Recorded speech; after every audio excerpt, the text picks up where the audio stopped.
नमस्कार। प्रादेशिक समाचार के साथ मैं पूनम किरकिट्टा। पहले मुख्य समाचार। प्रधानमंत्री नरेंद्र मोदी ने हर वर्ष 23 अगस्त को राष्ट्रीय अंतरिक्ष दिवस के रूप में मनाने की घोषणा। इसरो कमांड सेंटर में चंद्रयान-3 के वैज्ञानिकों को दी शुभकामनाएं। साहिबगंज में हुए 1000 करोड़ रुपए के अवैध खनन घोटाले में ईडी जांच में आरोपित दाऊ यादव के भाई सुनील यादव को साहिबगंज पुलिस ने किया गिरफ्तार। प्रधानमंत्री नरेंद्र मोदी कल सुबह 11 बजे आकाशवाणी पर मन की बात कार्यक्रम में देश विदेश के लोगों के साथ अपने विचार करेंगे साझा। और डुमरी विधानसभा उपचुनाव में चुनाव प्रचार के लिए मुख्यमंत्री हेमंत सोरेन आज जाएंगे डुमरी। झामुमो प्रत्याशी बेबी देवी के समर्थन में सभा को करेंगे संबोधित। और अब समाचार विस्तार से।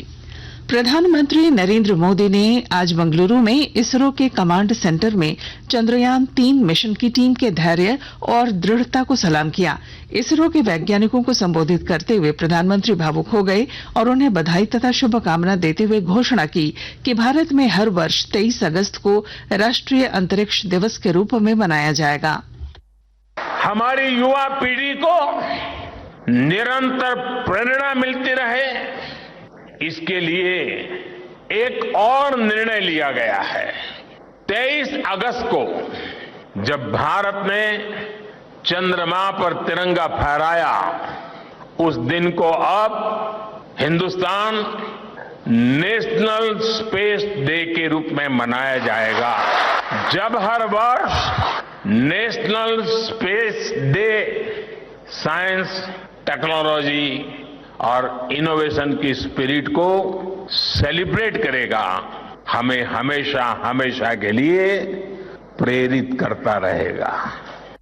प्रधानमंत्री ने कहा कि भारत चंद्रमा पर है और जिस जगह पर विक्रम लैंडर उतरा है उस टच डाउन बिंदु को शिव शक्ति का नाम दिया जाएगा।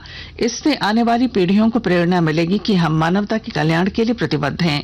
प्रधानमंत्री ने कहा कि इसरो के वैज्ञानिकों के समर्पण और लगन से ही देश ने अंतरिक्ष क्षेत्र में यह उपलब्धि हासिल की है। साहिबगंज में हुए 1000 करोड़ रुपए के अवैध खनन घोटाले में ईडी के आरोपित दाऊ यादव के भाई और साहिबगंज जिला परिषद उपाध्यक्ष सुनील यादव को शुक्रवार रात साहिबगंज पुलिस ने उसके भट्टा स्थित आवास से गिरफ्तार किया है। दाऊ यादव और उसके भाई सुनील यादव ईडी के फरार आरोपित थे, जिनकी गिरफ्तारी के लिए कई बार प्रयास किया गया था। बता दें कि पिछले दिनों सुप्रीम कोर्ट ने भी दाऊ यादव की अग्रिम जमानत याचिका खारिज करते हुए ईडी के समर्पण होने का आदेश दिया था। इसके बाद ही साहिबगंज पुलिस द्वारा यह गिरफ्तारी हुई है। झारखंड हाई कोर्ट में सहायक आचार्य नियुक्ति नियमावली में पारा शिक्षकों को 50% आरक्षण दिए जाने को चुनौती दी गई है।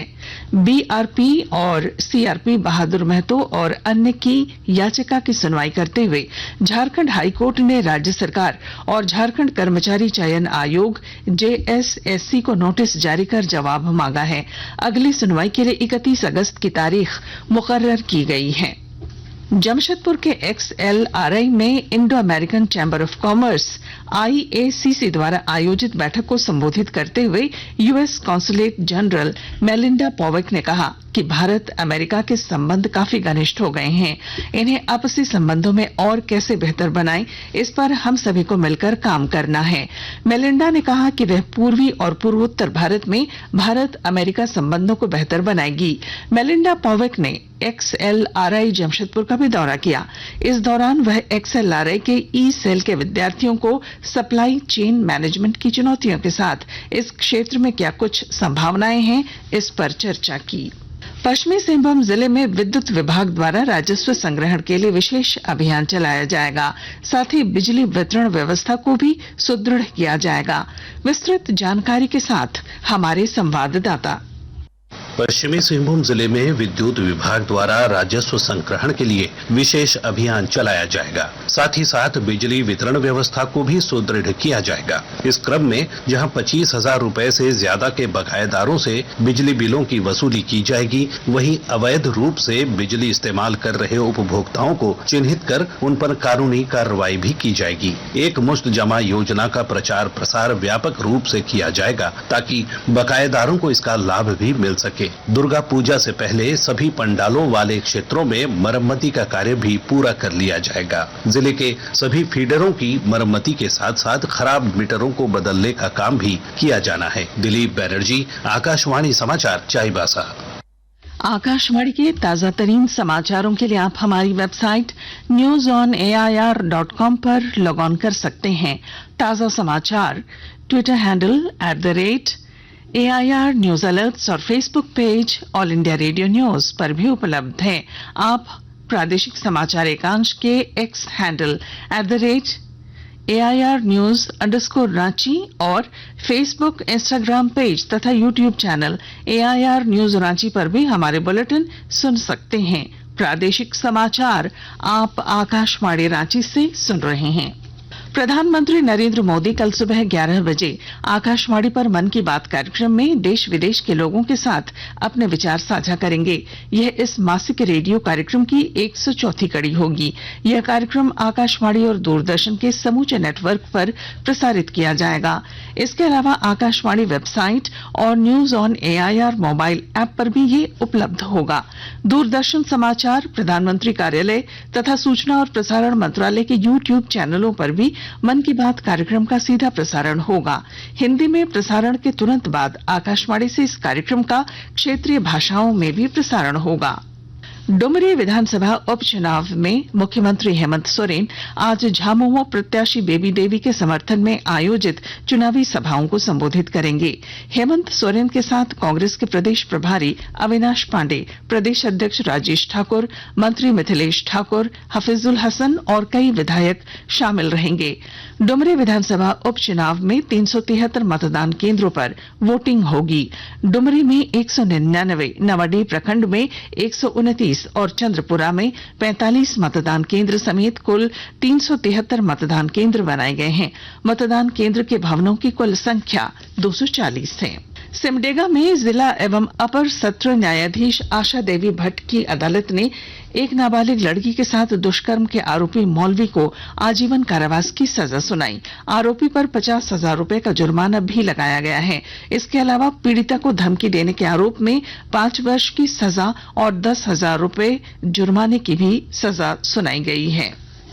लातेहार जिले के नेतरहाट थाना क्षेत्र के बटुआ टोली गांव में एक महिला की धारदार हथियार से हत्या कर दी गई। महिला की पहचान गांव के ही रंकी देवी पति सुखचरण किसान के तौर पर की गई है। इस संबंध में नेतरहाट थाना प्रभारी बंधन भगत ने बताया कि मामले की जांच की जा रही है। हजारीबाग में मारवाड़ी युवा मंच 27 अगस्त को साइकिल यात्रा का आयोजन कर रहा है। 29 अगस्त को नेशनल स्पोर्ट्स डे के अवसर पर यह कार्यक्रम होगा। कार्यक्रम की शुरुआत अग्रसेन भवन से की जाएगी। गोड्डा जिले में स्वास्थ्य सेवाएं मजबूत करने के लिए 108 एम्बुलेंस उपलब्ध कराया गया है। सिविल सर्जन डॉक्टर अनंत कुमार झा ने इस एम्बुलेंस की हरी झंडी दिखाकर इन्हें रवाना किया। उन्होंने बताया कि पहले से जिले में 108 एम्बुलेंस की संख्या 12 थी और अब 19 एम्बुलेंस हो जाने से गोड्डा के शहरी और ग्रामीण क्षेत्रों में त्वरित सेवाएं उपलब्ध होंगी। जमशेदपुर समाहरणालय सभागार में सांसद विद्युत वरण महतो की अध्यक्षता में जिला विकास समन्वय एवं अनुश्रवण समिति दिशा की बैठक हुई। इस दौरान सांसद ने बिल भुगतान के लिए स्थल और समय की जानकारी लोगों को देने और अभियंता को 15 दिनों में प्राप्त शिकायतों के आधार पर जर्जर बिजली के खंभों और तारों को बदलने का निर्देश दिया। उपायुक्त ने सिविल सर्जन तथा जिला समाज कल्याण पदाधिकारी को उन आंगनबाड़ी केंद्रों और स्वास्थ्य केंद्रों की सूची कार्यपालक अभियंता विद्युत प्रमंडल को उपलब्ध कराने का निर्देश दिया जहां बिजली नहीं पहुंच पाई है। कुछ संक्षिप्त खबरें। जमशेदपुर के बिरसा नगर थाना क्षेत्र में फरार एक अभियुक्त के घर में न्यायालय के आदेश पर इश्तेहार चस्पा किया गया। लातेहार जिले के हेरहंज थाना पुलिस ने फरार पूर्व भाकपा माओवादी दस्ता सदस्य बुधराम सिंह खरवार को गिरफ्तार कर जेल भेज दिया है। और अब अंत में मुख्य समाचार। प्रधानमंत्री नरेंद्र मोदी ने हर वर्ष 23 अगस्त को राष्ट्रीय अंतरिक्ष दिवस के रूप में मनाने की घोषणा की। इसरो कमांड सेंटर में चंद्रयान 3 के वैज्ञानिकों को दी शुभकामनाएं। साहिबगंज में हुए 1000 करोड़ रुपए के अवैध खनन घोटाले में ईडी जांच में आरोपित दाऊ यादव के भाई सुनील यादव को साहिबगंज पुलिस ने किया गिरफ्तार। प्रधानमंत्री नरेंद्र मोदी कल सुबह 11 बजे आकाशवाणी पर मन की बात कार्यक्रम में देश विदेश के लोगों के साथ अपने विचार करेंगे साझा। और डुमरी विधानसभा उपचुनाव में चुनाव प्रचार के लिए मुख्यमंत्री हेमंत सोरेन आज जाएंगे डुमरी। और इसके साथ ही आकाशवाणी रांची से प्रादेशिक समाचार का ये बुलेटिन समाप्त हुआ। नमस्कार।